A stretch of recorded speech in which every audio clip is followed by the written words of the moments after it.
Ассаламу алейкум достар, сіздермен бірге Марфуға Шапян. Әдеттегідей менің каналымда жүздесіп отырмыз. Достар, мен сіздерге бүгін оразаны не бұзатыны туралы айтып беремін. Өйткені маған инстаграмма көптеген сұрақтар келіп жатыр. Былай істесем оразам бұзылама, былай істесем бұзылама деген секілді көп сұрақтар бар. Соның ішінде мен ең негізгі оразаны бұзатын дүниелер жөнінде айтпақшымын. Оның біріншісі әрине ол әдейі ішіп жеу, әдейі өзіңіз ораза екеніңізді біле тұра қандай да бір тағамды жеп қойсаңыз, онда оразаңыз сөзсіз бұзылады. Ал одан кейінгі екінші жағдай ол темекі шегу, насыбай баяту, немесе дәрі ішу, жалпы құрамында қандай да бір қоректік заттары бар дүниелерді жеу, бұл да оразаны бұзады.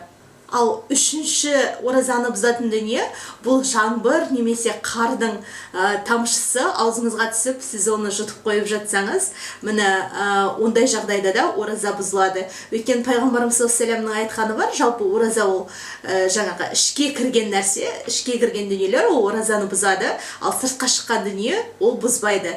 Яғни сіздің ішіңізге сырттан қандай да бір нәрсе келсе, онда оразаңыз бұзылады деген сөз.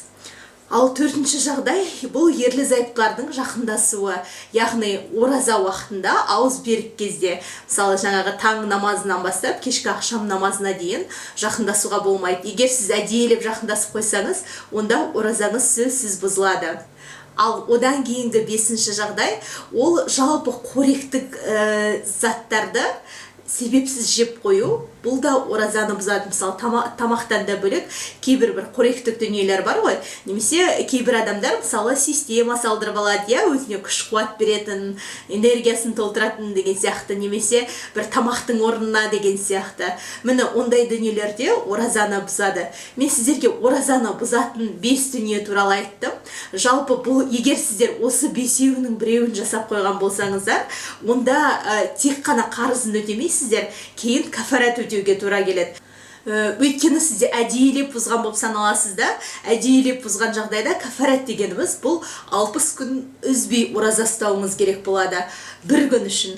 Ал егер 60 күнді ұстай алмасаңыз, онда соншалықты міскінді, яғни кедей адамды тамақтандыруыңыз қажет болады.